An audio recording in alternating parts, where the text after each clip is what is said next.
What's going on, everybody? I didn't think we were going to pull this one off. Welcome to episode 255 of Cocktails in the War Room. I am your host, Mistress Carrie. I know Brett, he says, finally. Lisa saying, good evening, MC and Wednesday.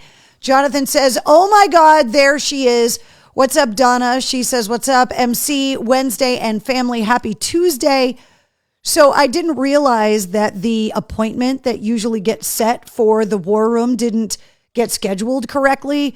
It was actually scheduled for this morning, which then obviously was screwed up, and then trying to fix it. And long story short, the show is a little bit of a mess up until we actually got it on the air or on the web, whatever it is that it is now. So, we pulled this one out. Episode 255. If you are new to Cocktails in the War Room, thank you for joining me. I am your host, Mistress Carrie. Welcome to the War Room, which is the room in my house where all of my military memorabilia is, all of my family's military memorabilia, all the stuff I brought back from Iraq and Afghanistan. And it's also where the bar is, which is why we started gathering here on March 14th of 2020 at the beginning of the pandemic. We got together 80 nights in a row to ride out the height of the pandemic together. And then we launched Cocktails in the War Room, the weekly show, when we launched the Mistress Carrie podcast. So this is episode 255, which is kind of insane. Episode 300 is going to be at some point next year. Not exactly sure when that's going to be yet, but I will let you guys know. What's up, Kim and Elsa, Trina, and Keith are here. Dana says typo already. Oh my God, it says happy Halloween. Typo already. I told you it was going to be one of those shows. Donna, first typo of the evening. I'm hoping it's going to be the last one, but I can't promise you. After taking a week off, going through the show, I was like, wait, that wasn't last week's podcast episode. And I was just totally discombobulated. Also, I got back from my trip late Sunday night and then had to do morning drive for the network yesterday on the air.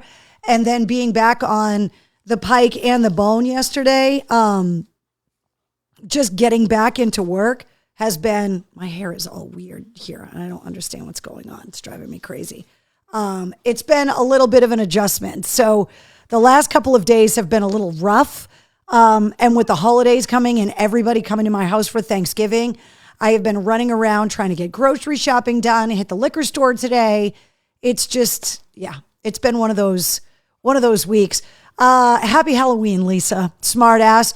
Wearing your bowling shoes. I am not wearing my bowling shoes, Brett. I wanted to steal them, but I figured stealing bowling shoes from a military base was going to get me in all kinds of trouble that I just did not need. Being back on the bone. Yes, Keith. The jokes write themselves, don't they? I'm talking, of course, about the different radio shows that we will talk about in a little bit. Let's see. Here for a few minutes. I have to work tonight, says Jonathan. It's all good. Thank you for hanging out with us whenever you can. I appreciate it. What's up, Denise? Elsa is here. Michelle is saying hi. Steven says, you're the best. Not really, because there's a typo in the first 5 minutes of the show. So I have a lot of stories to tell you guys about. If you are new to the War Room, first of all, welcome. We've done this 254 other times. I think maybe 5 of them have started on time. And also, I want to introduce you to my co-host. If you're new to the War Room, I have a co-host. She's right here. Say hi, Wednesday. Can you say hi? Can you say hi to everyone? Wednesday hates it when I go out of town because she never knows when I'm coming home, and it makes her very sad. So this is Wednesday. She is my co-host. That's where you can find her on Instagram, just in case you're looking to follow a dog on Instagram. A lot of the rock stars have IGs for their pets, including Jason Hook from Flat Black, who has got Instagram for all of his cats. I think Geezer Butler should get an Instagram for his flock of, or herd, I guess, of dogs and cats. It's kind of insane. Tonight, we have a guest because Charlie is over here curled up, just napping on the couch. Are you having snacks Wednesday? Did you miss me when I was gone? Huh? Did you miss me? Or did you just miss the cookies? Can you say hi to everyone? Can you say hi to everyone? Kevin says, I'm late as usual, grumbles. Well, Kevin, I was late too, so there you go. Jessica says, drink. Oh, I will. Don't you worry. Typo. Top of the evening from New Hampshire, says Aaron. What's up, Aaron? Typos already. It's going to be one of those nights. You should apologize to my liver in advance. I'm sorry, Keith's liver. I apologize. But with the holiday coming up, your liver's going to get a beating this week anyway. If your holiday is anything like mine, it's just brutal. Jessica says it is cold here in Kentucky. It's supposed to be 50 degrees on Thanksgiving here, which is kind of crazy. What's even crazier is that one of the oldest football rivalries in the country, the Leominster High School Blue Devils against the Fitchburg High School Red Raiders, they have been playing on Thanksgiving for 130 something years. This year, they're not playing on Thanksgiving. They're playing tomorrow night under the lights at Fenway, which is crazy. It's $20 to get in. There's 2 high school football games that are happening today at Fenway and tomorrow at Fenway, which is kind of unreal. So when I was in high school, I was in the marching band. And so we were always at the Thanksgiving Day games. As I got older, I wanted to sleep in because I went out drinking the night before Thanksgiving. And then when I got even older and started hosting the holidays myself, there's no football in my future. I'm busy home peeling vegetables in the kitchen, drinking mimosas with my sister. So let's see. Good evening, War Room friends, says Don. Hello. Franklin is playing at Fenway tonight. My son's band isn't playing because of the weather. Between the rain, it's supposed to be freezing rain for parts of Massachusetts and New Hampshire tonight. And then by Thursday, it's going to be like 55 degrees, which is kind of crazy. So shout out to the Foxborough Warriors playing in the state championship at Gillette Stadium on December 1st. That's pretty awesome. Although I do think it's really cool when they let like high school teams and stuff play at Fenway, but also at Gillette too. Like, I can't imagine what that would have been like when I was in high school to be like, yeah, we need to go to Fenway to watch the high school football game. It's just kind of insane. So I thought it was really cool that they're celebrating some of the oldest rivalries in the country and obviously in the state, and having Leominster and Fitchburg playing at Fenway tomorrow night. So go Big Blue. Good luck to Leominster High, my alma mater. No Notre Dame football on TV this year, says Kevin. Did you go to band camp? Mike, I did not go to band camp, but I was in the marching band, which comes up on the podcast all the time, and you guys know that. So Wednesday, would you like a cookie? Can you be a good girl? Charlie, do you want a cookie? Do you want to come over here? Sit down, Wednesday. Charlie, do you want to come here? Come on, come over here. Come on. Do you want to come get a cookie? Come here. Wednesday's very excited for the cookies. Sit. Sit. Down. Down. Down. Stay. Down. Good girl. Charlie, do you want a cookie? Huh? Do you want one? Come here. Come here. Come here, Charlie. Come over here. Wednesday. Charlie, come here. Come on. Come here and say hi to everyone. Wednesday. Wednesday is being a little shit right now. I'm trying to get Charlie over here, and Wednesday's like, but this is my show. Come here, Charlie. No, come over here so everybody can see you. Come here. Come here. Say hi to everyone. Say hi. So if you're new to the War Room, Wednesday is my dog, but Charlie is my family's dog that I have staying here in the house right now. Home renovations for my cousin, by the way, who's been staying here since July, are moving right along, and fingers crossed they're going to be home for Christmas. So we'll find out if that's actually going to happen or not, but fingers crossed, that would be fantastic for them. All right, so We didn't have the War Room last week because my husband was in town. I told you guys about that. On Wednesday night, we went to Tool, which was awesome. And then we flew to North Carolina. And on Friday night, I got to go to the 248th Marine Corps birthday ball. So I thought I would share basically the only pictures I'm allowed to share with you. So I went to what is called the MARSOC Ball, the Marine Forces Special Operations Command. And we were given very specific instructions that we were allowed to take photos for private use only, and that we were not allowed to post any photos from inside the actual function room. So these pictures were not taken in the function room. Obviously, there's no one else in the photos but me.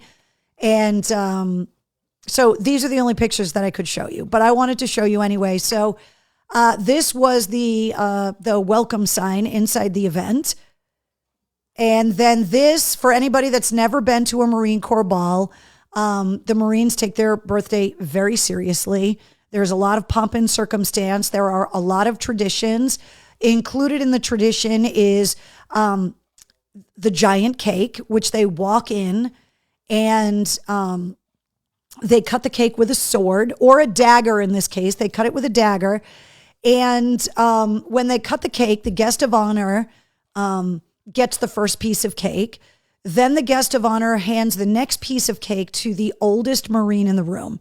And they go through that Marine's career, when they enlisted, the year they were born, and then to show their tradition and the passing of the Corps from generation of Marine to generation of Marine, they give the next piece of cake to the youngest Marine in the room. And the youngest Marine at this ball was born in 2005. And the groan in the room when they passed the cake to the youngest Marine was hilarious. So that's always part of the tradition. Obviously, it's a very formal affair. So I did put a couple pictures up on social media of the dress and the whole thing, but not allowed to post any of the pictures that got taken inside the event for obvious reasons. Marcy, thank you. I got a lot of comments on the dress on social media, and I wanted to just tell you right off the bat. So I have to go to a lot of formal military functions, not only because of my husband still being active duty, but also because of all of the military and veterans work that I do, that I end up having to go to a lot of semi-formal and formal events. And so I have quite the collection of dresses, and I try not to wear the same dress to my husband's ball. So because we always take formal pictures every year, and I usually make a Christmas ornament out of it, so I don't want to have the same dress on in those pictures. But I have been known to recycle dresses, an Army event and then a Marine event or something like that. Actually, my wedding dress was bought for the Marine ball that year. The Marine balls ended up getting canceled because of COVID, but my husband hadn't seen the dress that I had bought for the ball, so that's what I ended up getting married in. So what I do usually is, instead of looking for a dress when I have a function, I buy a dress when I find one that I like, that fits me, that is on sale, whatever it is, and I keep it knowing that I'm going to have events to go to and I'm going to end up wearing the dress. So I want to thank everybody. Thank you, Louise, who says, you looked beautiful. I did not get any of the white cake on my black dress. Diva says, I was 35 in 2005. Yeah, exactly. That's what I'm talking about. It was crazy when they said the youngest Marine was born in 2005. But I wanted to tell you about the dress because there are a lot of military spouses, especially commanders' wives, generals' wives, that have to go to a lot of functions, and it gets really expensive buying dresses. So a lot of women rent dresses, which is a lot cheaper than buying dresses. And I have done that in the past. But the other thing, because I'm open to wearing weird things, is that I always scour the clearance racks and I'm always looking online. So I wanted to let you guys know that the dress you guys are complimenting me on, I got online for $37.50. You never know. I got it online. It was on clearance. It was a sale actually on Amazon, believe it or not. And I just started searching for dresses a while back. And I was like, well, we'll see. I know that I had to go to a couple of different events this year and I needed to be dressed up. And I was like, well, I'll just look and see if I can find anything. And I have like weird accessories. You can't really see in the picture, but there's like a black diamond skull brooch on my dress. The Marine Raiders, all of their emblems have skulls on them. So it's kind of perfect. And I wore that kind of as an homage to the Marine Raiders. But it just goes to show you that you can accessorize the shit out of a $37.50 dress and it looks just fine. So as I was sitting there with all of the wives, the commander's wife and just the guest of honor, like all of the women were just kind of sitting around complimenting each other's dresses. And I was like, ladies, I hate to tell you, but I spent $37.50 on this dress off the clearance rack. And they were like, what?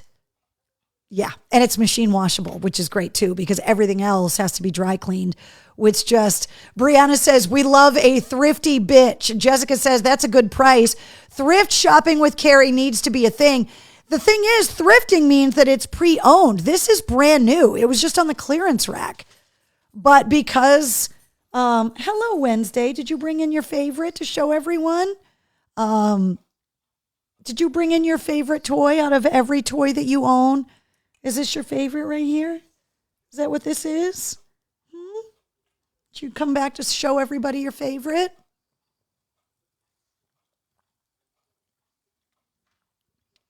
So I just like to be thrifty.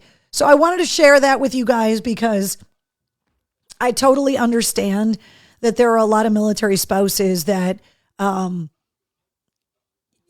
just looking for options because dresses, everything is so expensive. So anytime you can save money on anything, this is a great way to do it. So, Annie Ange is here. She said, I get it. I tried to teach your mom that, but she said, just because it's on sale, you don't have to buy it. Well, I knew I was going to end up wearing it. So there you go. $37.50 worth of dress. But the jewelry and like everything else I already owned. So the only new thing in this picture is the $37.50 dress. So Jonathan says, Carrie, you look great. Thank you. It did not have pockets, Tracy. And that literally was the only thing that the dress was just too tight to have pockets. But my husband's commander's wife was wearing a dress that had pockets, and she literally showed everybody. Anytime a woman gets a dress that has pockets, you know that the dress has pockets because she tells you like 10 times. And she looks so cute just sitting there with her hands in her pockets because she's like, look, my dress has pockets. Will says, put that on your YouTube channel, MC at Savers. Yeah, I think you have to be obviously willing to kind of jazz, like this dress would have been really plain without some of the accessories and whatever, not to get, into like full fashion moment here, but like, when you have purple hair, the dress doesn't need to be too crazy. So, but when I put the pictures up on Instagram, you guys were all being so sweet and saying, oh, the dress is beautiful. And so I was like, I have to cop to it that I got the dress on clearance for $37.50. So, a dress with pockets is totally worth it, says Tracy. I was thinking the same thing. Frugal Carrie. Exactly. It would have been awesome had it had pockets, says Jessica. Exactly. Clearance is great, Marcy. Like, I am not somebody that you would consider cheap, meaning I don't mind spending money on things that are worth it. Like, I have no problem if I'm going out with friends, having a really nice meal, drinking really good booze. When things are worth the money, especially when you are paying for the services of somebody that's really good at what they do. So whether it be a tradesman or, if you're buying something like around the holidays, I try really hard to shop local. And like Saturday is Small Business Saturday. So there are some small businesses that I would rather spend my money with, even if it means that it's a little more expensive, which is why, as much of the gear in the Mistress Carrie online store is made in the US, printed in New England, veteran-owned companies. Even though it costs a little bit more, I'm willing to spend that little extra money on stuff. But where I can save money, I want to do that. When I can do something myself, I want to do it. And when I can find something then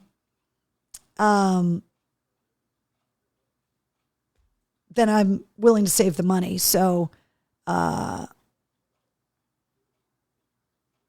Tracy says that you're not copping to it. It's a brag.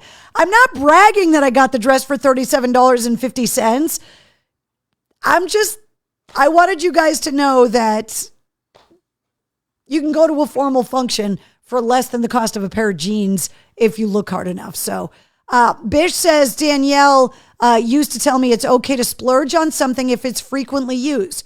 And, sometimes I only wear these dresses a few times. So if I can save money on it, great. But if I find a dress that I absolutely love and it's more expensive or a designer dress, so be it. Because of my feet, I buy designer shoes a lot because they're usually more comfortable and they're made better. So I wear designer shoes a lot. My wife is the bargain dealer here, and it's nonprofit. Yeah, like anytime you have the opportunity to save a little money, it's great. And so every time I got complimented on the dress, I was like, thank you, cha-ching. So the ball was amazing. We had a great time.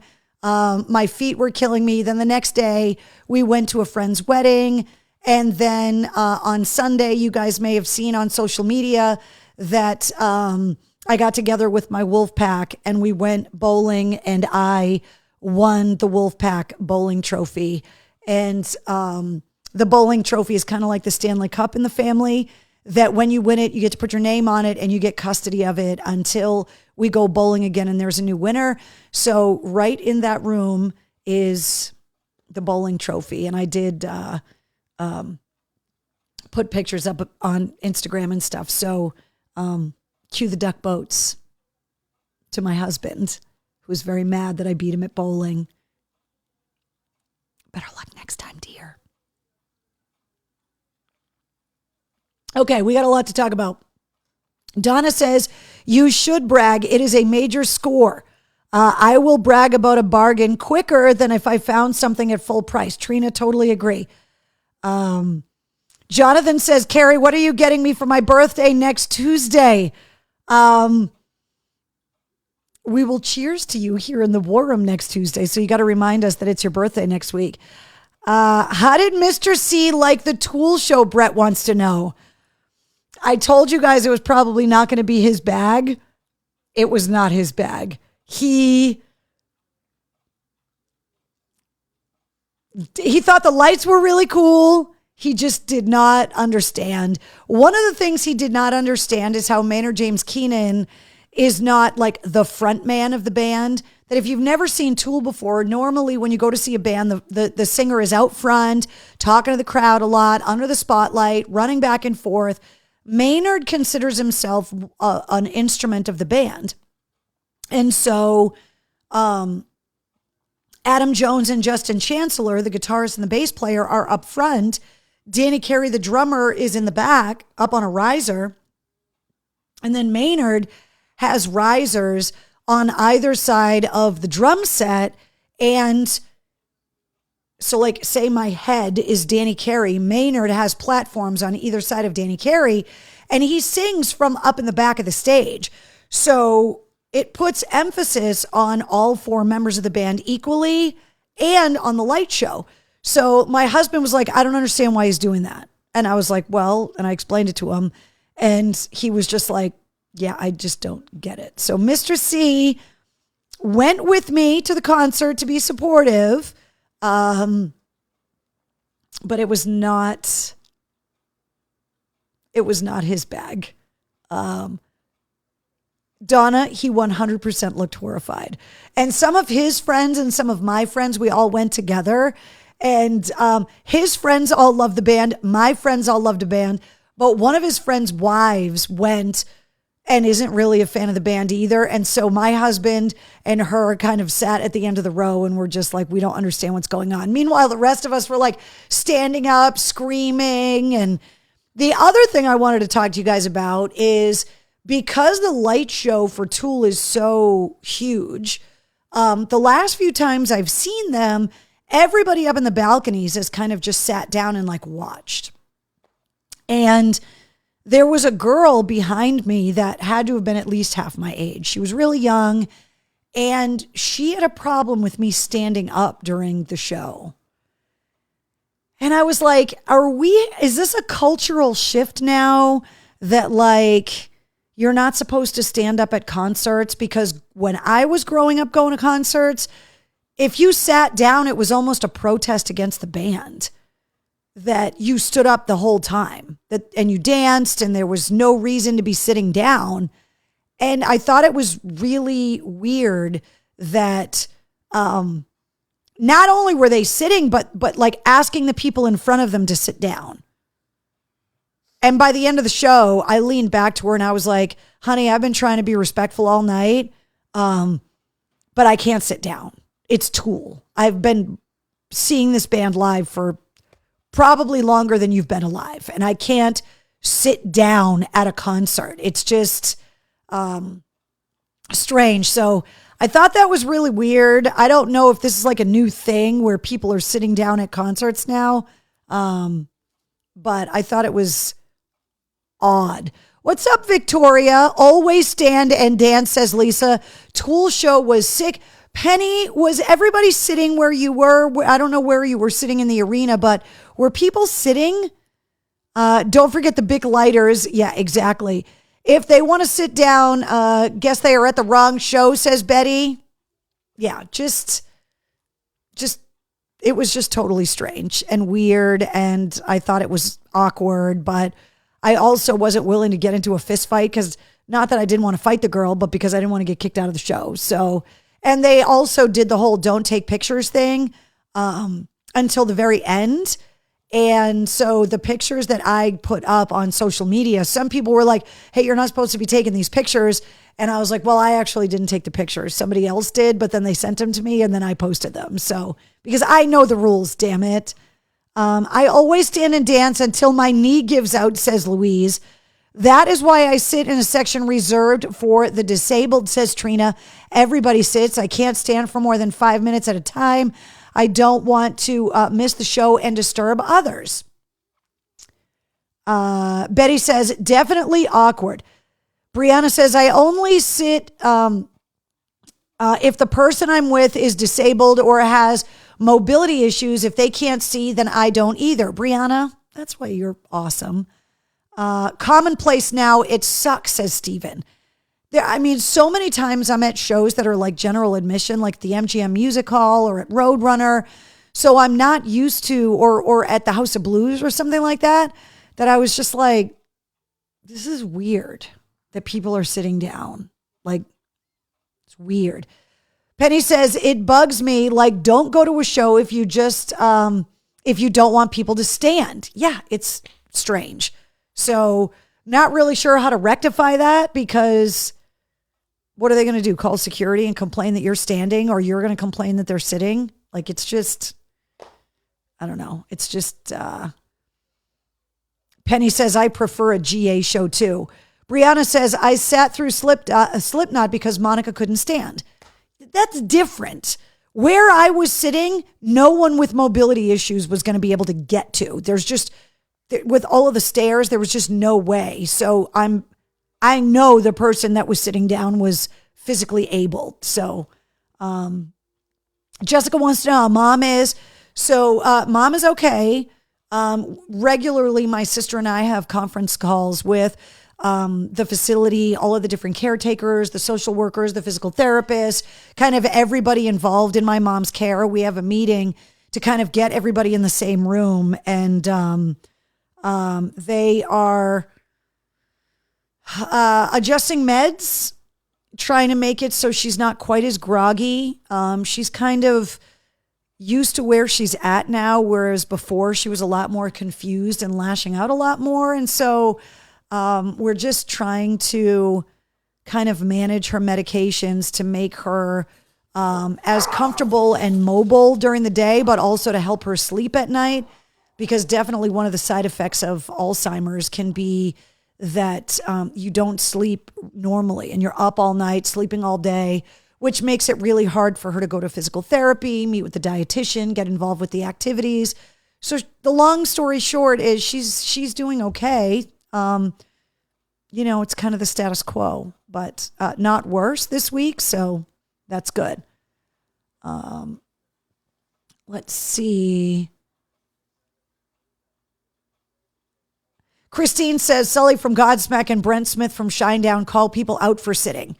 Yeah, if you can stand and dance, you should be standing and dancing. Otherwise, just watch the show at home on Veeps.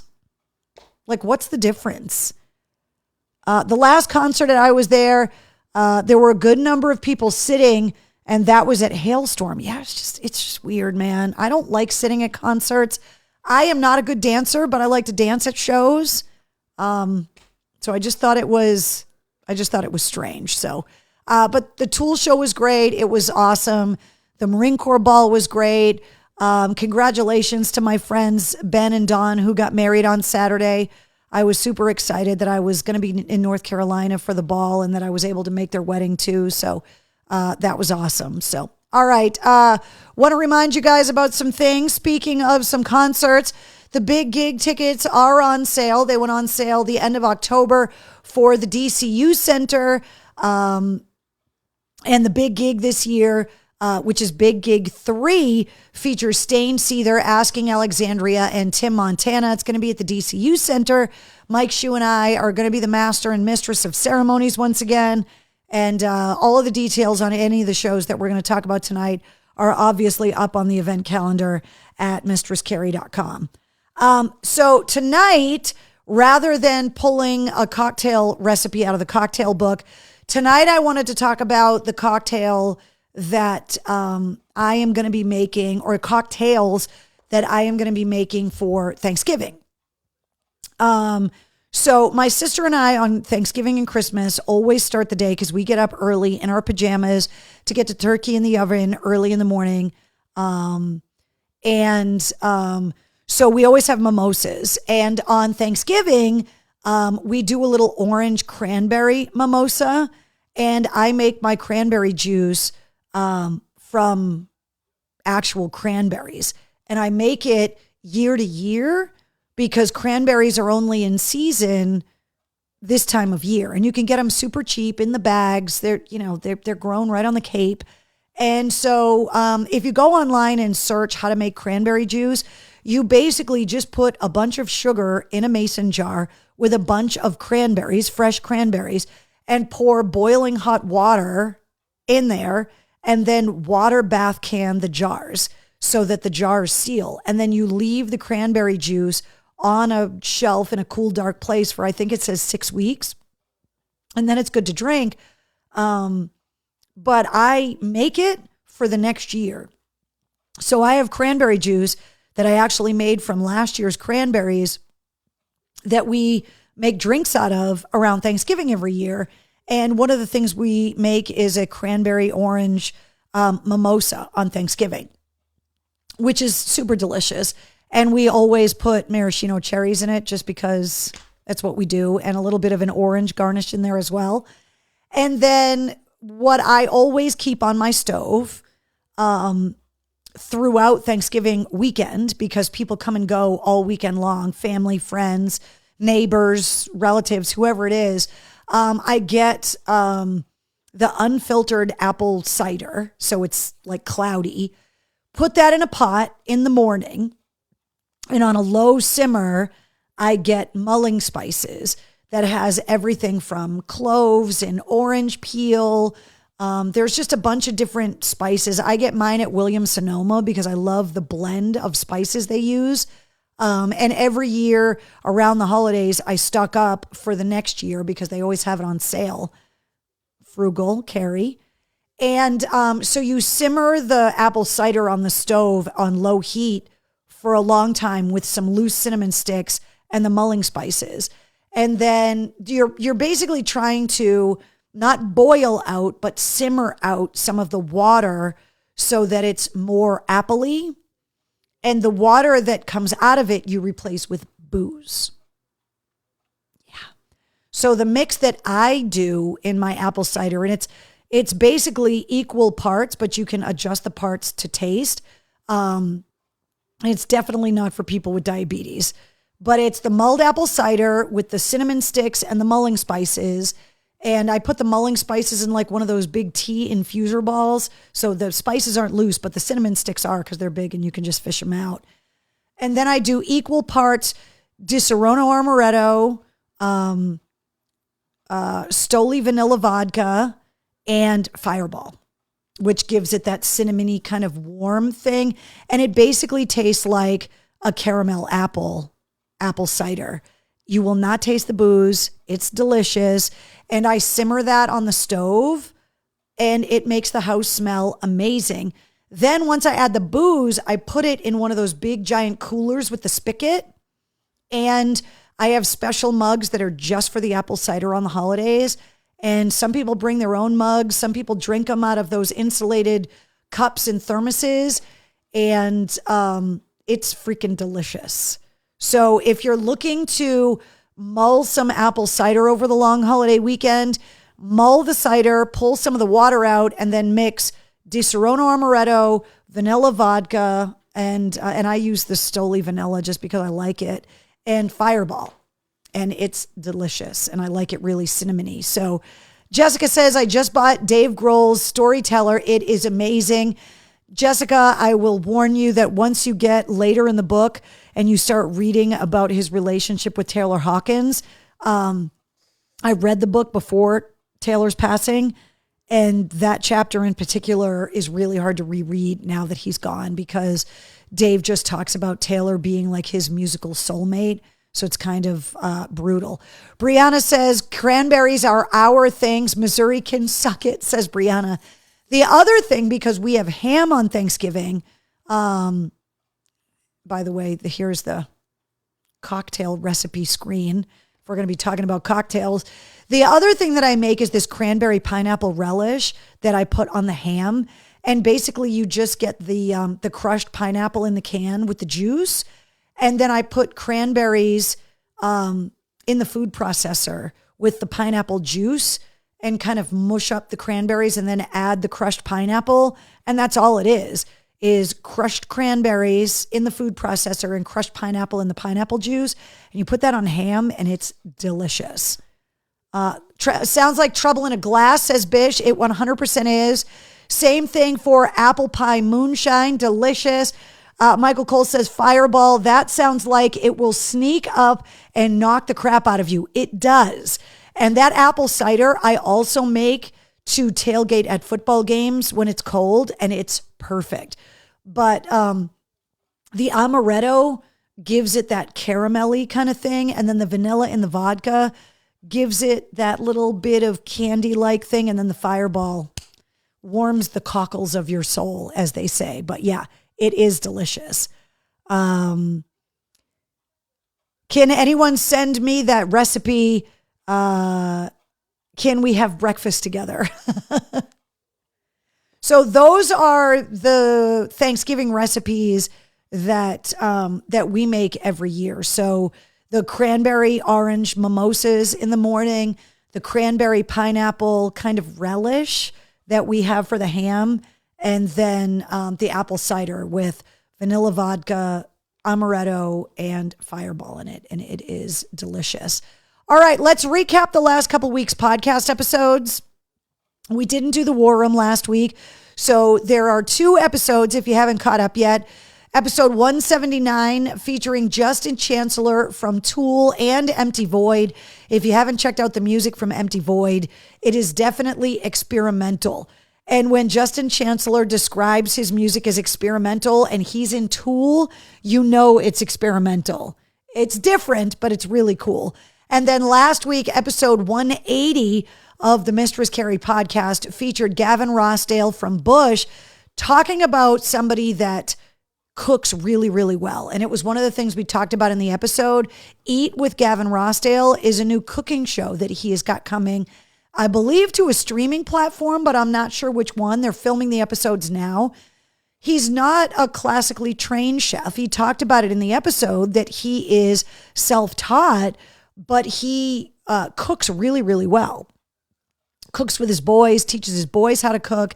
And so he's going to be doing an interview show where he makes kind of gourmet meals and interviews guests on top of being out on the road with Bush. They're playing tonight, by the way, in Providence with Bad Wolves and Eva Under Fire. And they also just released Loaded, which is their greatest hits collection, which we also talked about in last week's podcast episode.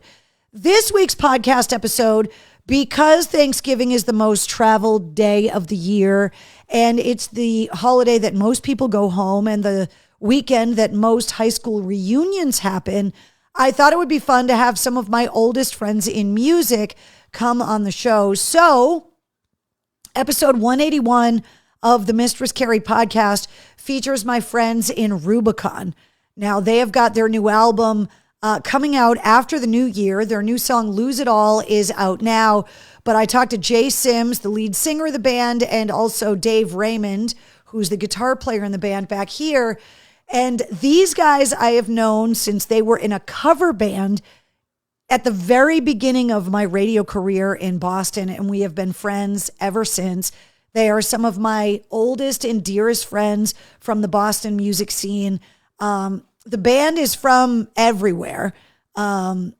Originally, Jay, who's the singer right here, is from Mississippi.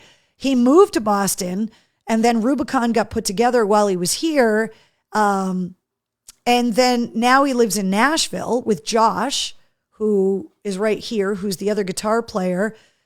Doug and Dave, the drummer and the guitar player from the band, live in Boston.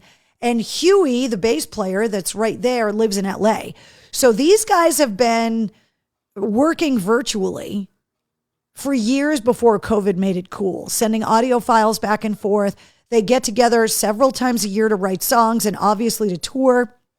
But they are some of my oldest and dearest friends. I'm super excited about the new album. We've been playing the song on the Bone up in Portland, which I'm super excited about.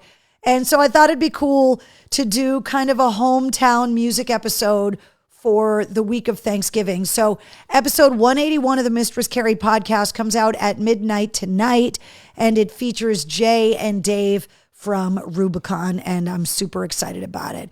If you subscribe to the Mistress Carrie podcast, not only do you get the weekly full-length episodes, but you also get the sit rep. Unless I'm traveling, because it's impossible to do the sit rep while I'm away. I can't take MCHQ with me. Monday through Friday, you get your rock news, music headlines, and all of your entertainment and all your entertainment updates in about 5 minutes. And I just want to let you know that she's still sitting here just looking at me. What are you doing? Are you being a very good girl sitting in your spot? You're sitting exactly where the camera is supposed to be. You hit your mark Wednesday. You did such a good job. What are you doing? Are you sitting with your friends? The crab and the snake and the lamb? And your bunny? Are you being good? Are you being good? Do you want to come sit with me? Do you want to come sit over here so I can pet you while I'm talking? No? You just want to sit there in your camera? Seriously. Brianna says no snowflakes in Attleboro yet. Any news on Five Finger Death Punch? Jessica wants to know. Did you see the viral video of Ivan Moody going through the drive-thru? I think it was at Starbucks. And the girl working at the drive-thru thought he was David Draymond from Disturbed. He put the video up on like Instagram. It's hilarious. Jonathan says it is snowing here. Brianna says someone is being the bestest co-host around. Snowing in the southwest New Hampshire right now, says Greg. Walter, get the rabbit. Actually, the rabbit gets played with more by Charlie than by Wednesday most of the time. She loves it. Wednesday says, give me belly rubs. I can't give her belly rubs unless she comes closer. Right? You want to come sit with me?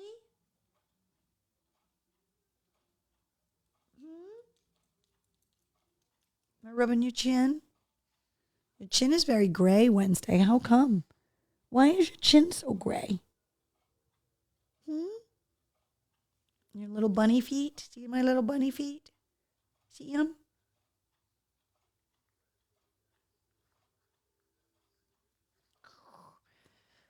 Okay, where were we? Oh, the sit rep. So you get all of your music news, all of that stuff every weekday. It only takes about 5 minutes and it uploads first thing in the morning so you can get caught up with everything that's going on in music. And if you're looking for the podcast, you're looking for the sit rep, you can find it anywhere you listen to podcasts. All the episodes in full are on YouTube as audio only. And you can also get all of the episodes at mistresscarrie.com. If you have been waiting for the tote board on countries that are listening to the Mistress Carrie podcast, we're still holding strong at 149 countries, which one of these days we're going to get to 150 countries, but we haven't gotten there anytime soon, which totally bums me out. If you're celebrating your birthday today on November 21st, you share your birthday with Carly Rae Jepsen, with Bjork, and James Taylor's brother, Livingston Taylor. So happy birthday to you if today is your birthday. Happy unbirthday, Keith. Cheers to you guys. Trina says, it smells like snow in Seabrook. Anybody that doesn't know what that means obviously did not grow up in New England, because you can full on smell the snow when it's coming. Let's see. She just wants to be near her mama, says Donna. Exactly. When's the last time you talked to Mike Shue? Mike wants to know. Well, I'm going to see Mike Shue tomorrow because Mike Shue asked me to make him an apple pie. Actually, no, correction. Mike Shue's wife reached out to me and asked me to make her an apple pie for their Thanksgiving dinner because she says I make the best apple pie. And so I'm going to see Mike Shue tomorrow because I'm making him an apple pie. So Mike Shue and I see each other not as often as I would like because we work opposite shifts, but we message each other, text pretty often. So what's up, Rachel? 149 countries, says Jessica. Very impressive. Happy gobble gobble. Naked, no pants on my unbirthday. Walter says, hey, Mistress Carrie and Wednesday and the War Room family. Happy Thanksgiving and holidays to all. Wait, Keith says, wait, Shue is married? Yeah, he's been married forever. He's got a daughter in college. They've been married at least that long. Yeah, I'm like the work wife. I'm not the wife. Yeah, he talks about Mrs. Shue all the time, who's awesome, by the way, an absolute blast, and a lover of my apple pie. So Mike Shue on Thanksgiving will be eating an apple pie that I baked for him because I'm baking it tomorrow morning so that it'll be perfectly fresh. I like a pie that's baked the day before you eat it because I feel like you need to bake it and let it sit. If you missed my post on Instagram and stuff, I got a text last week that said, hey, Carrie, remember that documentary that you filmed for me years ago? Well, it's finally done. And oh, by the way, it's out. And the text came from Sully Erna from Godsmack. So a few years back, Sully wrote his memoir called The Paths We Choose about his upbringing in Lawrence and about how he ended up putting Godsmack together. And the book has been turned into a documentary that goes from when Sully was born all the way until Godsmack gets their record deal and releases their debut album. And the documentary is called I Stand Alone, The Sully Erna Story. You can watch it on Apple TV and Amazon Prime. Just search for Sully Erna or The Sully Erna Story and you'll find it. I'm not in it a ton, but I was honored to be able to be the person that represented the WAAF kind of piece of the Godsmack puzzle, and to sing the praises of Rocco, who discovered the demo in the bin of local bands that had mailed their CDs into WAAF all those years back. And so it got shot in my old AAF office because I shot my interview for the documentary in 2019 and it's just out now. So the documentary is going to get expanded distribution on all of the streaming platforms. But if you want to watch it right now, you can watch it on Apple TV and Amazon Prime. And these are the special thanks at the end. And so you can see the people that get mentioned, obviously, are the guys in Godsmack, including original drummer Tommy Stewart, who makes an appearance in the documentary, Lee Richards, who was one of the guitar players early on.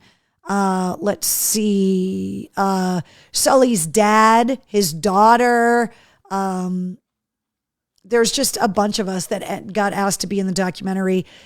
Ian Barrett from Real Rock TV helped to put the documentary together as well. So it was definitely a little bit of a reunion from back in the AAF days. So if you are a lover of Godsmack, you definitely want to check this out. And I'm trying to get Sully back on the show so that we can talk about the documentary and some of the old AAF times. So if you want to watch it, Amazon Prime and Apple TV, and keep your eyes out for my little segment in the documentary, which I was honored to film. So it's pretty cool. I also put more information up in my blog at mistresscarrie.com if you're looking for info. Green Day has got their new album coming out January 19th. And of course, the massive Saviors tour that's coming. Serge Tankian's memoir, Down with the System, is coming out in May. The new Geddy Lee book is out now. That's called My Effin' Life. And also Geddy Lee's new show on Paramount Plus, Geddy Lee's Our Bass Player's Human 2, where he interviews several rock and roll bass players, including Robert Trujillo from Metallica, Melissa Oftemauer from the Smashing Pumpkins and Hole, Les Claypool from Primus, Chris Novoselic from Nirvana. So speaking of documentaries, there's a lot of that going on. Hello. Did you come to snuggle with me?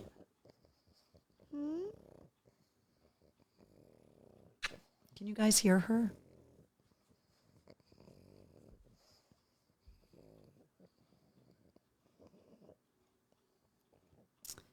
Mark, you are correct.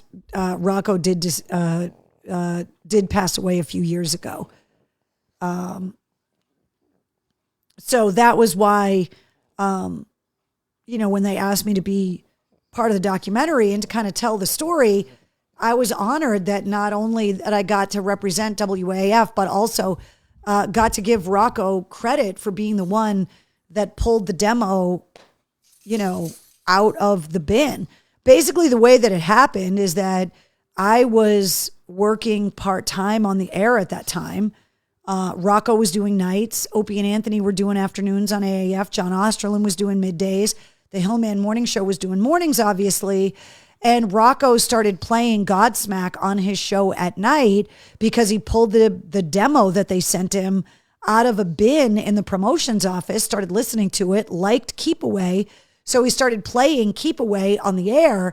When Opie and Anthony got fired in April of 1998, Godsmack was becoming the biggest local band around, but they still hadn't been signed. So when Rocco moved to do afternoons on AAF and I got hired to do nights, Rocco gave me the demo and said, you're going to get a lot of calls and a lot of requests for this band. Here's the CD. And so he gave me the Godsmack demo and I continued to play Keep Away at night. And then later that year, Godsmack got the record deal after selling more than 25,000 copies of the demo that we started playing. That demo then got a new album cover, and that became their debut album. And Sully tells the whole story of the Godsmack demo in the documentary, which is just a great story. So to be able to give Rocco credit for being the one to discover the demo and to be able to talk about the importance that WAF played in the early stages of Godsmack's career is pretty awesome. So definitely check that out. All right, we got a bunch of shows we got to talk about. There's a lot going on. Aerosmith obviously continuing to be postponed. We still have not gotten any update on the recovery of Steven Tyler and his larynx. We don't know what's going on yet, but they are saying that all of the 2023 dates are going to get postponed to 2024. We just don't know yet. Coming up tomorrow night, From Ashes to New, who is up in Portland, Maine tonight at the State Theater, is going to be at Big Night Live in Boston tomorrow night, one of the busiest drinking nights of the year. Of course, in Boston, so many of the college kids going home for Thanksgiving. But From Ashes to New playing in Boston tomorrow night. The Xfinity Center has got so many shows, including ZZ Top and Lynyrd Skynyrd, the Creed Tour, and for some reason, I don't know why it didn't save, but the Best of All Worlds Tour, which is going to be Sammy Hagar, Michael Anthony, Joe Satriani, and Jason Bonham, and Loverboy opening up that tour. That is going to be at the Xfinity Center next summer as well. The show is on the event calendar at mistresscarrie.com, though. So all of the details, including the links to get tickets, are all up on the concert calendar. So many shows are getting announced. It's crazy. Tonight, Bush, Bad Wolves, and Eva Under Fire are down in Providence at the Providence Performing Arts Center. This weekend, the Trans-Siberian Orchestra, they are at the SNHU Arena, the DCU Center, and the Mohegan Sun Arena. And there are two shows each day. There's the matinee show and the night show. Bret Michaels is going to be at Mohegan Sun coming up December 16th. And Shinedown is going to be at Foxwoods at the end of the year on December 29th. Then there is Extreme and Living Color at Foxwoods on January 26th. The Record Company is going to be at the Sinclair January 31st. Those guys are awesome. Disturbed at Mohegan Sun with Falling in Reverse and Plush on February 10th. John 5 is going to be at the Tupelo Music Hall on February 16th. The Sasanta Tour, I don't know if I'm pronouncing that right. Primus, Pussifer, and A Perfect Circle at the Box Center Wang Theater. 2 shows April 2nd and 3rd. Those are already on sale. Foo Fighters sold out Fenway July 21st. Blink-182 at Fenway July 23rd. Green Day, the Smashing Pumpkins, Rancid, and the Linda Lindas at Fenway on August 7th. And this got announced today. The Rolling Stones, the Hackney Diamonds Tour, sponsored by AARP. Not making a joke. That's the sponsor of the tour. The jokes write themselves. The Rolling Stones are headed to Gillette Stadium on May 30th. The tickets go on sale at 10 a.m. on December 1st. And I mean, we've been saying it for 20 years. We don't know when the Stones are going to stop touring, but if you've never seen the Stones, sooner rather than later is probably going to be a good idea because, I mean, how much longer are we going to have them? And to do a tour of this size, it's just huge. So big news coming from the Rolling Stones, who are going out on a massive stadium tour in North America next year. Also, speaking of stadium tours, the mayor of Munich, Germany, let it slip in a city council meeting that AC/DC is playing Olympic Stadium in Munich, Germany next summer, which has got a lot of people believing that AC/DC is close to announcing a massive worldwide stadium tour. I have heard nothing, but that's the big rumor. And if they're playing in Germany next summer, my assumption is that they're going to be releasing more concert dates than that.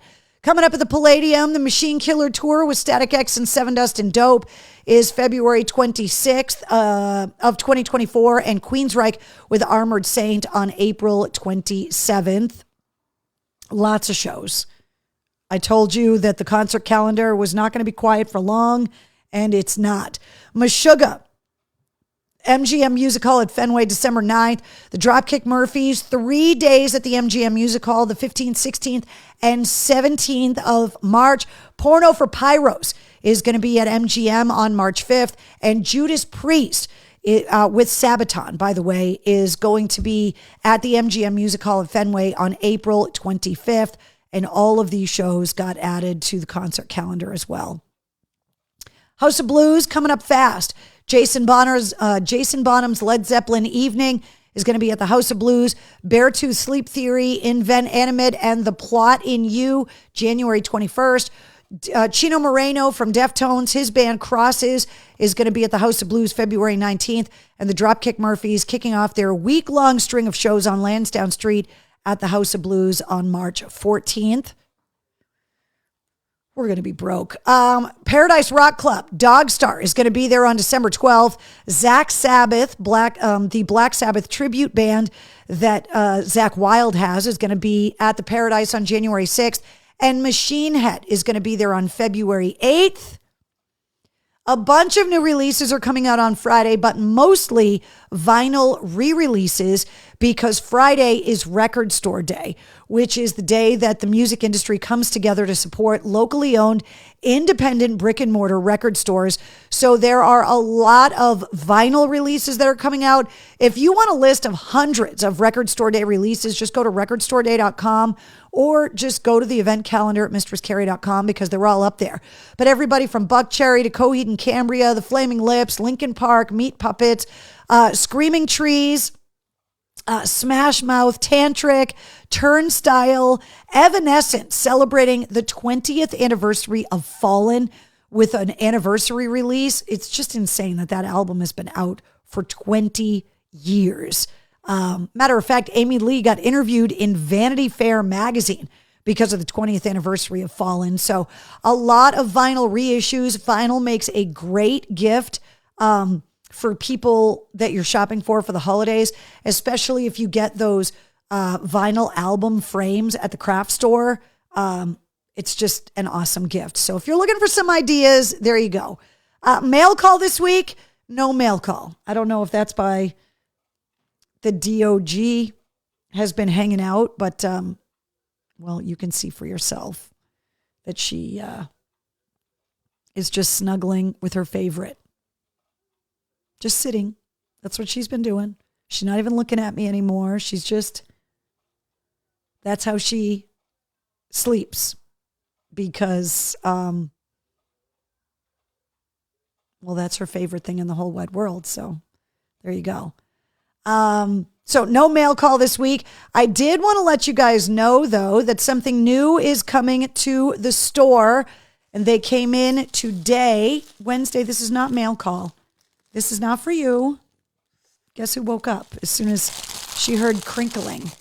So every time I set up the Mistress Carrie merch booth at a concert, like the big gig or whatever, everybody always comes up and asks me about earplugs. So we decided to make Mistress Carrie earplugs, which come in a little case with a little loop on the back that you can clip the case to whatever. But they're the foamy earplugs with the string. They come in a reusable case.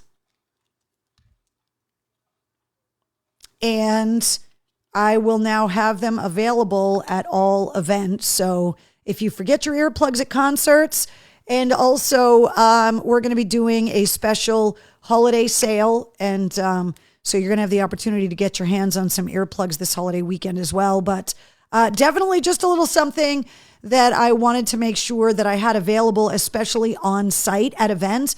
But I am going to make them available in the online store as well. But I thought they were really cool that they came in a little reusable case, and they got the logo on them. So Mistress Carrie earplugs. Right, Wednesday? Right? You're being so good. Are you just hoping that you're going to get something? You can't eat the earplugs. Do you want to say hi to everyone? You say hi? All right, you can get down. Let's see. All right, want to remind you about the Mistress Carrie Backstage Pass. We did our live stream on the 5th, and we're going to do another one at the end of the month or the first weekend in December. I will let you guys know when it's going to be. But if you have a Mistress Carrie Backstage Pass, you know who's going to be on the podcast ahead of time. You can submit questions. You get travel blog updates, early access to event tickets, exclusive concert ticket giveaways, and discount codes for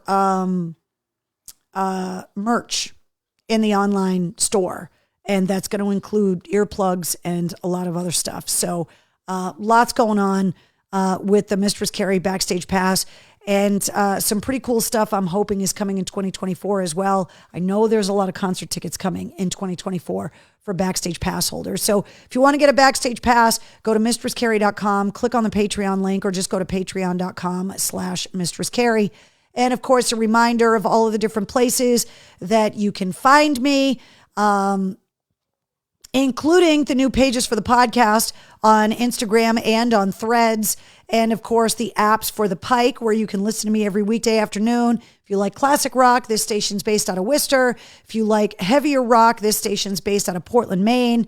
Download the Pike app, download the Bone app. You can stream both stations live and also get access to the Mistress Carrie podcast and all of that stuff. So, plugs for your ears. Damn Dirty Mind, thought you said something else. Really? Perverts.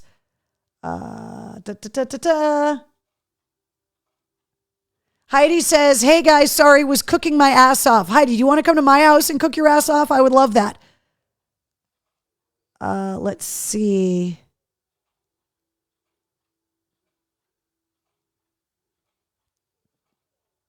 Did you find your squash? I did find my squash. So I was talking about it on the air that frozen squash at the supermarket was like completely sold out. I put it at the APB with the family, and somebody in the family found frozen squash, crisis averted, totally fine. So there you go. There will be squash on the table on Thanksgiving. Don't even worry about it. All right, guys. The next couple days are going to be insane. The Hubs is coming up, so we are going to be able to spend Thanksgiving together, which I'm super grateful for. So we will get back together, War Room, next Tuesday night. I want to find out how your holidays are going and how your meal was. So take lots of pictures. I will definitely be posting up cooking shenanigans.